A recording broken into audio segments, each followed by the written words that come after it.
कौन? इलेक्ट्रॉन की खोज हो चुकी है। इलेक्ट्रॉन को खोजा था कौन? जे हाँ, कुछ इंपॉर्टेंट पॉइंट है। जे थॉमसन कब किया था? 1897 में। ठीक है, जे थॉमसन ने 1897 पे। इलेक्ट्रॉन को कैसे दिखाते थे हम लोग? ई से। इलेक्ट्रॉन को ई से दिखाते थे, और इस पे जो चार्ज होता था माइनस होता था, और जो उसकी वैल्यू होती चार्ज की वो -1.6 × 10⁻⁻19 गुना। ठीक है, ये इलेक्ट्रॉन की खोज और इसके बारे में ये जानकारी किसने दिया? जे थॉमसन ने। अब बात आती है कि इस चार्ज जो हमारा ये आवेश है इसको कौन खोजा था? तो इलेक्ट्रॉन पर जो आवेश खोजा था वो थे आपके मिलिकन। ठीक है, मिलिकन।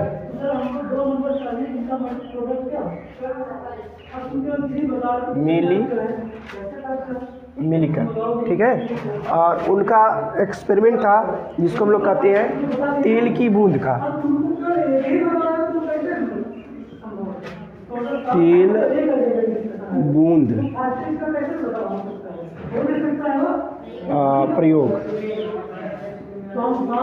प्रयोग के द्वारा उन्होंने इलेक्ट्रॉन पर आवेश निकाला, और उस पर जो वैल्यू आई 1.6 × 10⁻⁻19 माइनस।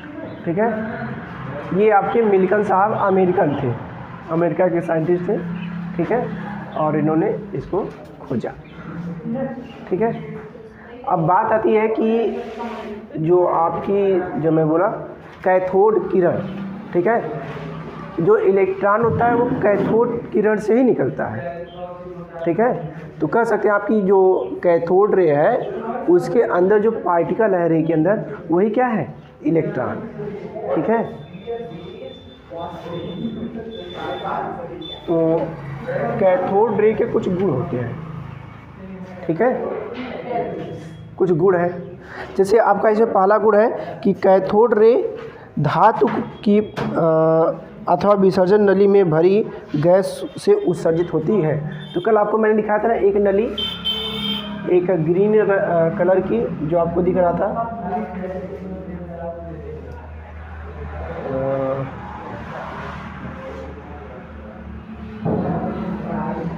इसी को हम लोग बोलते थे विसर्जन नली। देखिए, ये प्लस का होता था, ये माइनस का, और इससे ऐसे किरण निकल के जा रही थी, ऐसे जा रही थी ना। तो अब देखिए, ये इस प्लेट से जब निकल के जाती हैं, ये कैनाल या इसको कैथोड। ठीक है, ये जो आपकी किरणें हैं इसको क्या बोलेंगे? कैथोड। और ये किधर पे जा रही हैं? एनोड की तरफ। एनोड आपका पॉजिटिव होता है, कैथोड नेगेटिव।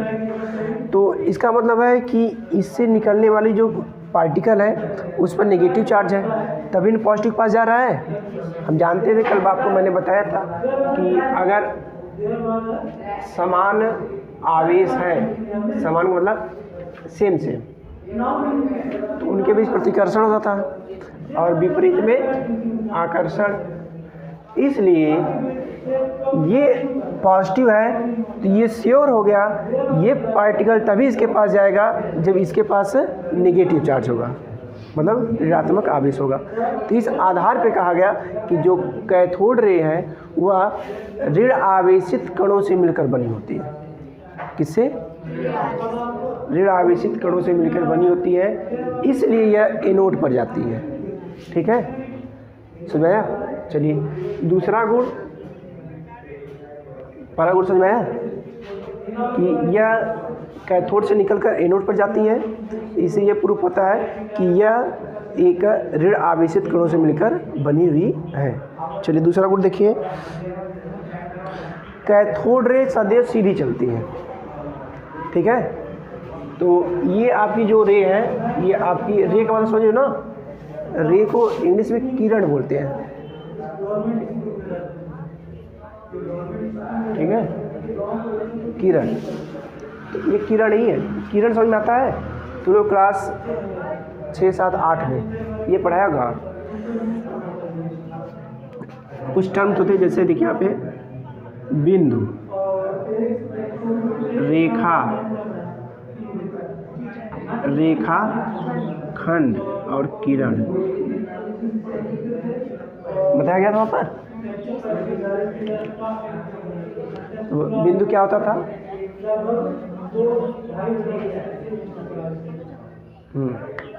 जिसमें लंबाई चौड़ाई और मोटाई ना पाया जाए। हाँ, बिंदु की कोई न लंबाई होती है, न चौड़ाई होती है और न ही मोटाई होती है। ठीक है, मतलब कि आप ऐसे करें तो बिंदु हो गया। देखिए इसको और भी छोटा किया जा सकता है। ठीक है, तो उसको हम बिंदु कहते थे। रेखा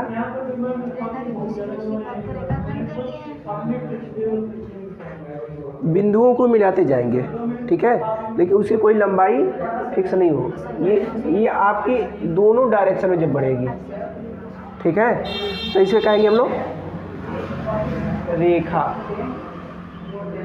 ऐसे खींचेंगे इसको रेखाखंड, और इसको ऐसे खींचेंगे तो ये किरण। समझ में आया? तो जब हम लाइट है, हाफ लाइट से उसको जब ऑन करते हैं तो वह लाइट आगे की तरफ बढ़ती है। आगे की तरफ का मतलब है कि ये एक ही दिशा में बढ़ती है। ऐसा नहीं है कि पीछे से लौट जाएगी। जला रहे हैं आगे तो पीछे लाइट जाने लगे, हो सकता है ऐसा? कोई नहीं पता है। उसके लिए क्या करना पड़ेगा आपको? लाइट लेनी है, उसके लिए आपको एक सामने मिरर रखना पड़ेगा। ठीक है, दर्पण। अब उससे जलाएंगे तो वो उससे टकरा कर वापस आएगी। ठीक है, तब भी वो एक ही दिशा में जाएगी, क्योंकि मैंने इधर भेजा तो उसको रिफ्लेक्ट किया ना। जब रिफ्लेक्ट करने के बाद ही तो इधर आ रही है, तो किरण सदैव एक ही दिशा में चलती है।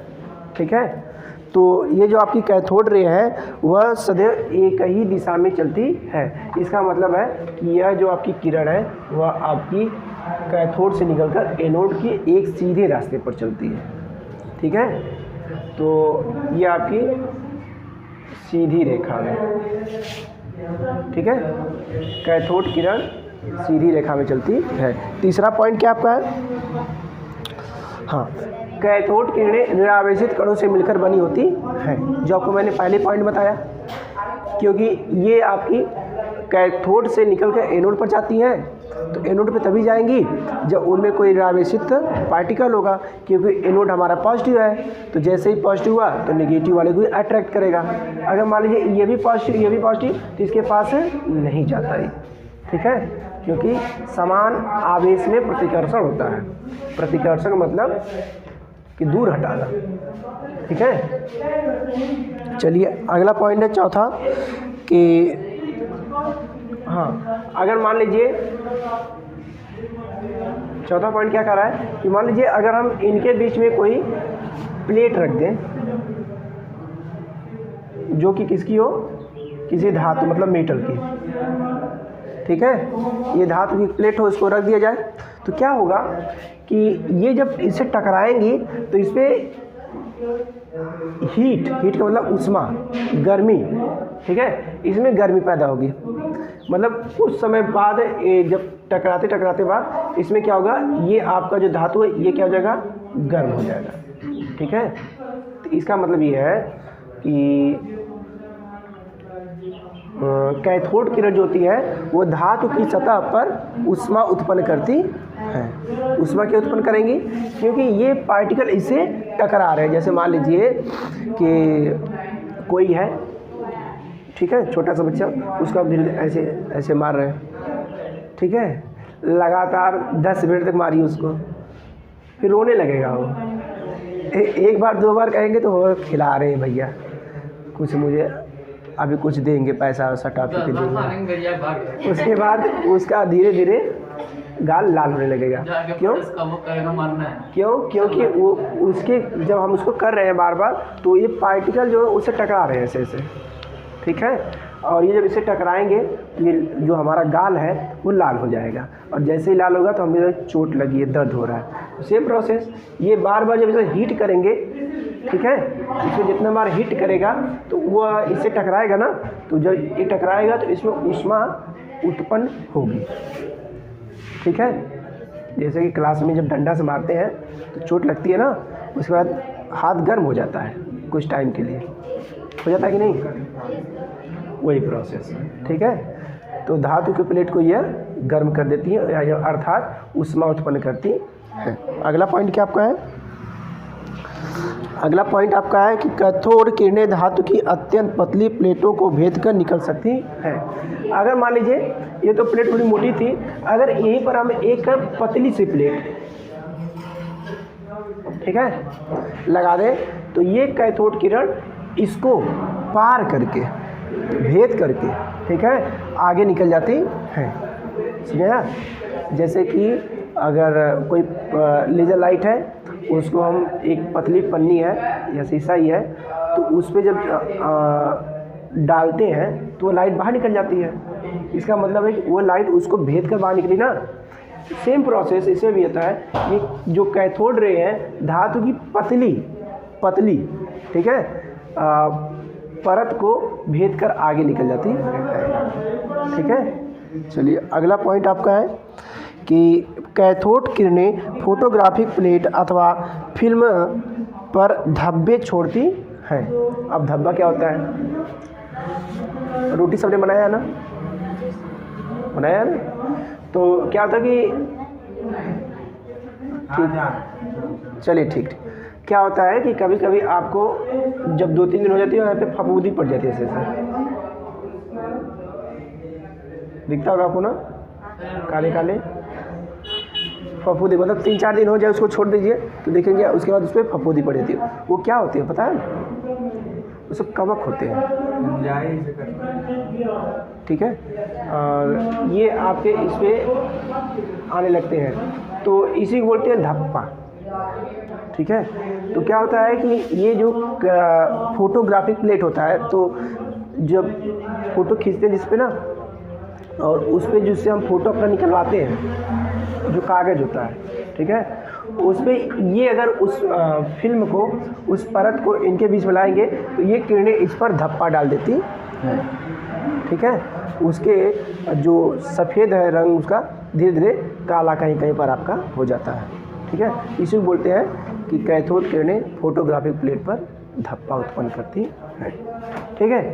चलिए अगला पॉइंट क्या है कि जब कैथोड किरणें कांच की सतह अथवा जिंक सल्फाइड की परत चढ़ी हुई सतह से टकराती हैं तो ये चमक उत्पन्न करती है, जिसे प्रदीप्ति कहते हैं।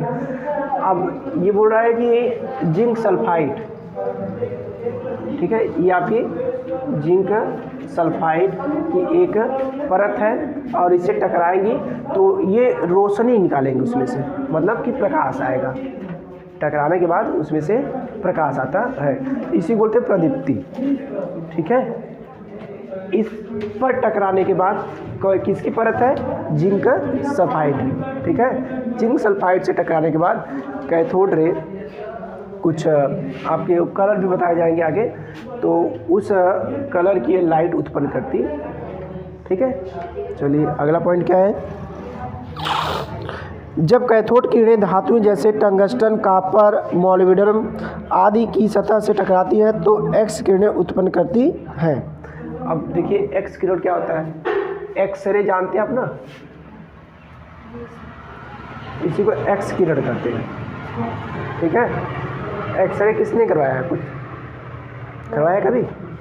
क्या हुआ था? हाथ टूट गया था? तो क्या करते हैं कि हमारे शरीर का जो भी पार्ट डैमेज होता है किसी भी कारण से, तो उस एक्सरे मशीन के अंदर उसको रखा जाता है, ठीक है, और दिखता नहीं होगा, वो अंदर रहता है, ठीक है, क्योंकि एक्सरे किरण जो होती है खतरनाक होती है। देखो जब डॉक्टर करेगा ना, तो जैसे कि मान लीजिए आपको यहाँ बैठा दिया, ठीक है, बैठ गए, तो ये जाके मशीन जो चालू करते हैं इधर चालू करेंगे, क्योंकि उससे जो किरणें निकलती हैं बहुत हानिकारक होती है, वो शरीर को पार करके निकल जाती है, तभी तो पता चलता है कि हमारी हड्डी कहाँ से टूटी है, ठीक है। वो किरणें शरीर के मतलब मांस हड्डी तक उसको भेदते हुए निकल के जाती हैं। मान लीजिए कि हाथ टूट गया है, यहाँ से कुछ इतना पार्ट क्रिक हड्डी का है, ठीक है, तो इस पर हम जब एक्स किरण ऐसे डालेंगे, ठीक है, तो एक्स किरण इसको भेद कर निकलते हुए आएगी। तो अब ये जहाँ पर टूटा रहेगा, ठीक है, तो एक्स रे इसके अंदर भी जाएगी। तो जैसे ही एक्स रे इसके अंदर जाएगी तो पता चल जाएगा कि यहाँ पर हमारा क्रिक है, ठीक है। तो आपको जब इमेज बाहर निकल के आएगी तो आपको इतना पार्ट और दिखेगा, तो हाँ कहेंगे टूटा हुआ, अब प्लास्टर लगेगा, ठीक है। अब इसी की सहायता से मान लीजिए कि बड़ा एक्सीडेंट हो गया है, रॉड डालना है, ठीक है, तो इसी की हेल्प से उसको भी चेक किया जाता है कि क्या जो रॉड डाले हैं वो मांस पकड़ लिया है कि अभी पड़ा हुआ है। तो आप देखते होंगे कि अगर जब टूट जाता है पूरा, हड्डी अलग हो गई, ठीक है, तब तो उसके अंदर हाँ उस सरिया कहते हैं इसे, ठीक है, उसके अंदर उनके ऑपरेशन के थ्रू पहले होल किया जाता है, फिर उसके बाद उनके जो बोन्स हैं उनकी हड्डी, ठीक है, उनके अंदर इसके डाला जाता है। तो क्या होता है कि ये जब हड्डी के अंदर जाता है तो उस हड्डी को ये सपोर्ट, जैसे टूट गया है तो अगर मान लीजिए पैर ऐसे टूट गया है तो ऐसे हिलाएंगे तो एक बार हिल गया तो हिलता रह जाएगा। क्यों? क्योंकि कंट्रोल ख़त्म है ना। जैसे मान लीजिए ये पैर है और ये यहाँ से ब्रेक है, तो इसका कनेक्शन यहाँ तक है, ठीक है, इसके बाद ये टूट गया, ठीक है। एक बार टूटने के बाद अगर वो हिलने लगेगा तो हिलता ही रह जाएगा। और उसके बाद क्या होगा कि इस रॉड को इसके अंदर जैसे ही डालेंगे तो ये पॉइंट जो टूटा है, ये पॉइंट जो टूटा है इसको ये कनेक्ट कर देगा। और धीरे धीरे जब हम कैल्शियम लेंगे, ठीक है, और तो ये हड्डी को क्या करेगा, जोड़ देगा, ठीक है। जैसे हड्डी जुड़ जाएगी तो क्या होता है, धीरे धीरे धीरे ये हमारी जो रॉड है इस पर मांस चढ़ने लगती है। तो अब रॉड ये हमें बाद में चलो नुकसानदायक होता है, क्योंकि जो हड्डी है वो तो आपकी जुड़ गई, लेकिन ये रॉड जो होता है वो धंसने लगता है, ठीक है। तो क्या करते हैं, इसको निकाला जाता है तो ऑपरेशन के थ्रू। इसमें यूज करते हैं एक्स रे कहते हैं उसको ना, एक्स और रे, ठीक है। रे का मतलब किरण, ठीक है। तो एक्सरे का मतलब समझाया तुम लोग को आज। एक्स जो आगे होता है एक्स एक प्रकार की किरण है, जैसे कैथोड किरण है, कैनाल किरण है, ठीक है, आपकी यूवी जो अल्ट्रावरक्त किरण है, ये सब किरण है, ठीक है। तो एक्सरे की खोज मतलब एक्स किरण की खोज रॉन्टजन किसने, इसी का तो होता है ना काली में, रॉन्टजन नामक साइंटिस्ट ने किया था। क्या इसी रे का यूज होता है ना काली मिसाइल जो काली नहीं पता। नहीं, ये एक्सरे वो नहीं है जो तुम समझ रहे हो। इसके अलावा भी कई किरण हैं, ये कुछ इनकी लेंथ बहुत छोटी होती है, ठीक है। जो तुम कर रहे हो मिसाइल वगैरह में, उसमें सुपरसोनिक यूज कर जाते हैं। सुपरसोनिक में जो काली बनी है वो कौन सी होती है? अच्छा ठीक है, उस पर बताएंगे आपको काली के बारे में, ठीक है। तो एक्स रे जो होता है इसकी खोज रॉन्टजन नामक साइंटिस्ट ने किया था, रॉन्टजन, ठीक है। चलिए अच्छा, ये कुछ इसके प्रॉपर्टीज़ थे, किसके, कैथोड किरण के। हाँ, एक लास्ट पॉइंट है जो आपको, कि अगर हम इसके अंदर कोई विद्युतीय या चुंबकीय क्षेत्र, ठीक है, उत्पन्न करें तो इसको क्या करेगा, ये अवक्षेपित हो जाते हैं। अवक्षेपित का मतलब, ये कुछ ऐसे हिंदी के वर्ड भी तो जो समझ नहीं आते हैं, उससे से इंग्लिश होता है, ठीक है। अवक्षेपित का मतलब है कि इसको डाइवर्ट कर देते हैं, ठीक है। अगर मान लीजिए इसके अंदर हम कोई विद्युतीय क्षेत्र का मतलब कि कोई मान लीजिए प्लस चार्ज है, ठीक है, उसको इसका एक क्षेत्र बनाएं तो ये इसको अट्रैक्ट करने लगेंगी, ठीक है। लेकिन यहीं पर अगर हम माइनस का करेंगे तो ये इससे दूर जाने लगेंगी, लौट जाएंगी, वापस नहीं आएंगी। क्यों? क्योंकि ये भी निगेटिव और ये भी निगेटिव, तो निगेटिव निगेटिव से हो गया तो इनमें क्या हो जाएगा? प्रतिकर्षण, इसलिए दूर हो जाएगी। अवक्षेपित का मतलब है कि अगर पॉजिटिव है तो अट्रैक्शन होगा, अगर निगेटिव है तो क्या होगा? रिपल्शन। समझाया? चलिए, अच्छा, तो ये आपका कैथोड किरण या इलेक्ट्रॉन के विषय में अगर कुछ लिखना होगा तो बोर्ड की परीक्षा में से लिखेंगे, ठीक है? कम से कम 3 से 4 गुण पूछता है। कैथोड किरण के 4 गुण लिखिए। हाँ, कैथोड किरण को ही क्या कहेंगे? इलेक्ट्रॉन, ठीक है? चलिए, अच्छा, आज आपको बताना था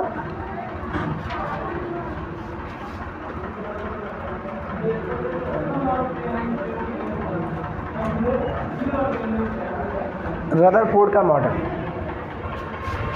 रदरफोर्ड का मॉडल ना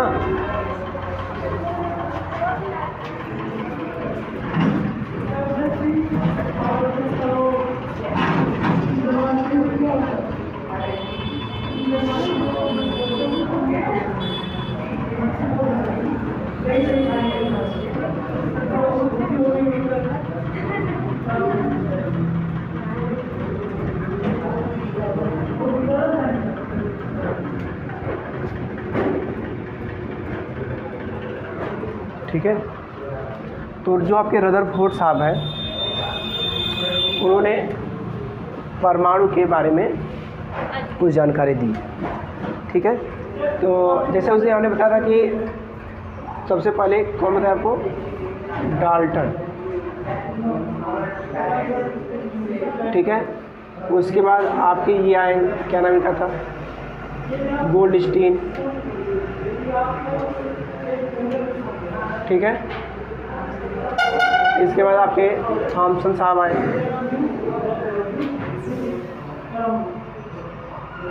रदरफोर्ड आए,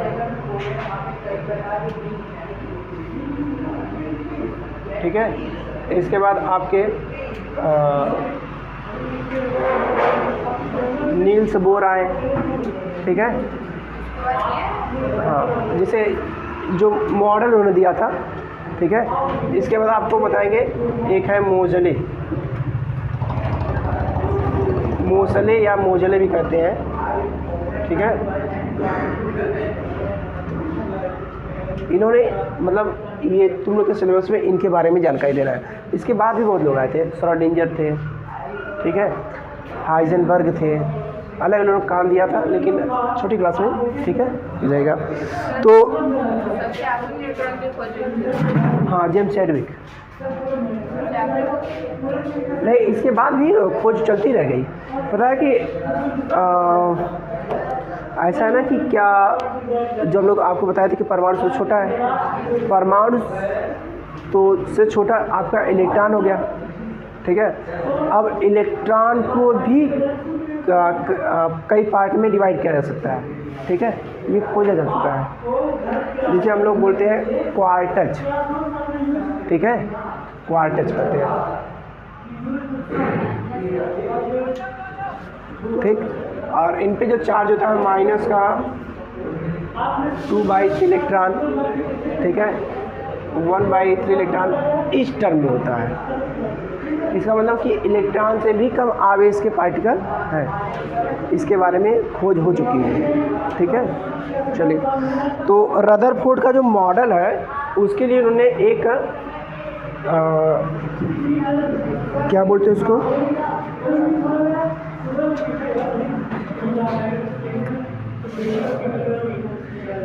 ये एक कुंडली तरह को दिख रहा है, ठीक है?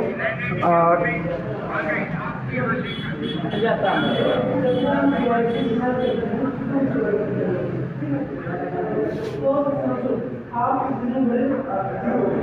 ये आपको एक परत दिख रही होगी, ठीक है? किसकी है ये? सोने की, सोने की पतली, हाँ, सोने की पतली पन्नी है। और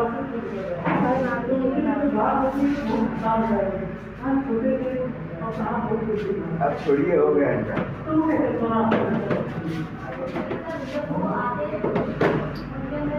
और देखिए, आप सुनो, ये इससे आपका अल्फा कण निकल रहा है। कौन है? अल्फा कण निकल रहा है। और ये अल्फा कण इसे निकलने के बाद यह इस सोने की पतली पन्नी पर टकरा रहा है। ठीक है, तो अब देखिए, ये जो आपका अल्फा कण है ये कैसे बना होगा? तो अल्फा कण को हम बनाते हैं हीलियम। ठीक है, हीलियम जिसका परमाणु क्रमांक 2 है। ठीक है, और इसको आप देखेंगे तो इसके पास 2 इलेक्ट्रॉन, 2 प्रोटॉन, 2 न्यूट्रॉन होता है। तो इसका परमाणु क्रमांक 2 और परमाणु भार 4 होता है। अगर हम इसके दोनों इलेक्ट्रॉन को निकाल दें, ठीक है, तो ये आपका He2+ बनता है। He2+ बनता है और इसी को हम बोलते हैं अल्फा कण। समझे? हाँ, नहीं तो है। जैसे देखिए कि ये आपका हीलियम है और इसका 2 और 4 है। हीलियम का स्ट्रक्चर बनाएंगे तो इसमें 2 इलेक्ट्रॉन होंगे ना, एक इलेक्ट्रॉन यहाँ पर, एक इलेक्ट्रॉन यहाँ पर। अगर हम इसके दोनों इलेक्ट्रॉन को क्या करें? निकाल दें, ठीक है, तो दोनों इलेक्ट्रॉन निकल जाएगा। तो ये पूरी, तो ये इसकी सेल ही खाली हो जाएगी ना। तो जैसे ही सेल खाली हो गई तो क्या बच गया? इसका नाभिक। तो समझिए, हीलियम के नाभिक को क्या कहेंगे? अल्फा कण। ठीक है, तो हीलियम का नाभिक अल्फा कण कहलाता है, जिसमें 2 पॉजिटिव चार्ज होता है। ये अल्फा कण इस पे जब टकराए तो टकराने के बाद यह देखा गया, इसको बहुत जूम करके आपको दिखाएंगे हम वीडियो में, ठीक है, कि इससे जब अल्फा कण टकरा रहे थे, उन अल्फा कणों में, ठीक है, 20,000 अल्फा कणों में से एक अल्फा कण, केवल एक अल्फा कण ऐसा था जो इस, ठीक है, ये पूरी परत थी ना सोने की, इसमें करोड़ों आपके परमाणु थे। लेकिन मैं एक पर्टिकुलर परमाणु के बारे में बताऊंगा। ठीक है, ये क्या हुआ?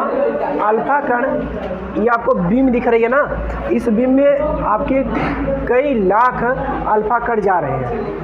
ठीक है, जैसे आप देखते होंगे कि जब लाइट जलाते हैं तो उसमें धूल के कण दिखते होंगे आपको, ऐसे ऐसे करते हैं ना, उसमें बहुत सारे कण हैं, उसको आप गिन नहीं सकते। उसी तरह से इसमें भी है, इसमें से आपके लाखों करोड़ों अल्फा पार्टिकल जा रहे हैं। ठीक है, और ये अल्फा पार्टिकल इस पर जाके जब टकराते हैं, ये मैं एक पर्टिकुलर सोने के परमाणु की बात कर रहा हूँ। ठीक है, सोने का एक परमाणु है, जो ये आपकी परत थी उसमें से एक है बस। तो ये देखा गया कि इससे टकराने वाले जो आपके पार्टिकल आ रहे थे, तो 20,000 में से एक पार्टिकल वापस जा रहा था। 20,000 में से एक, बाकी के पार्ट कुछ आगे निकल जा रहे थे, कुछ 90 डिग्री पर टकरा जाते थे, ठीक है, और कुछ रिफ्लेक्ट होते थे। ठीक है,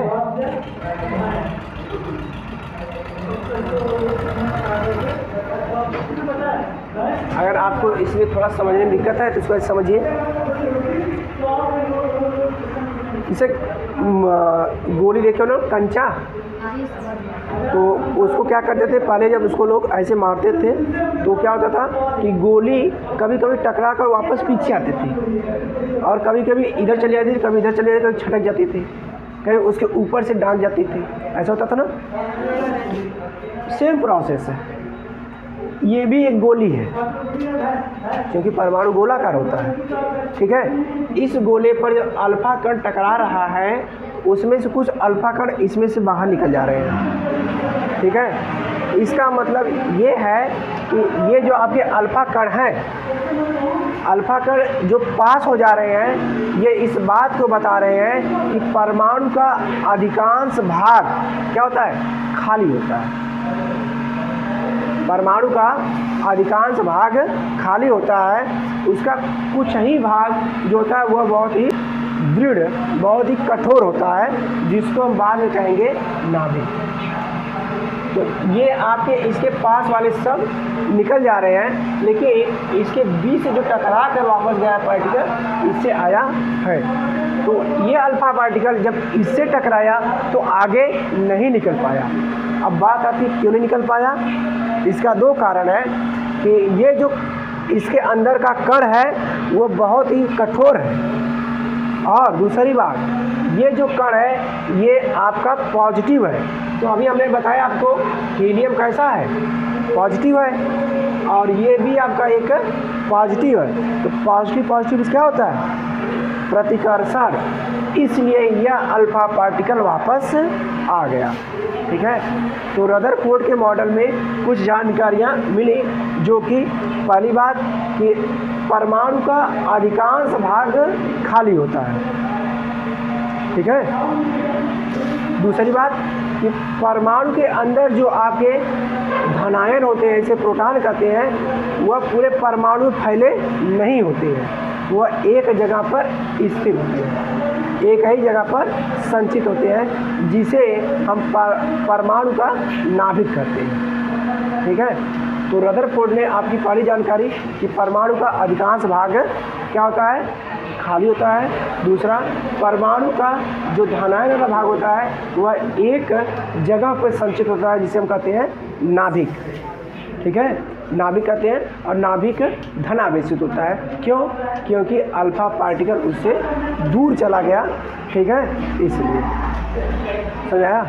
तो इसको आप ऐसे समझ सकते हैं कि अगर हम एक बड़े से ग्राउंड को ले लें और उस ग्राउंड में कहीं जाकर एक आपको पिन, ठीक है, पिन समझते हो ना, आल पिन जो यूज करते हैं साड़ी उड़ी में, उसको अगर हम कहीं जाके मान लीजिए ये पूरा जो क्षेत्र है, ठीक है, उसमें जाके कहीं ऐसे रख दें, उसको ढूंढना बड़ा मुश्किल हो जाएगा पिन को। ठीक है। उसी तरह समझिए कि जो आपके नाभिक होता है परमाणु में, वो उसी तरह से होता है। ठीक है। परमाणु के एक छोटे से सेंटर वाले पार्ट पर वह स्थिर होता। ठीक है। और इसी नाभिक के अंदर आपके प्रोटॉन और न्यूट्रॉन होते। ठीक है। जब ये मॉडल खोजा गया तो उस समय न्यूट्रॉन नहीं था, लेकिन प्रोटॉन था, इसलिए प्रोटॉन को बताया गया कि इसके अंदर होता। ठीक है। बाकी आपको कल बताएंगे, और इसमें आपको रदरफोर्ड के मॉडल में कोई भी दिक्कत होगी तो पढ़ के आइए, पूछिए। ठीक है, चलिए। अच्छा।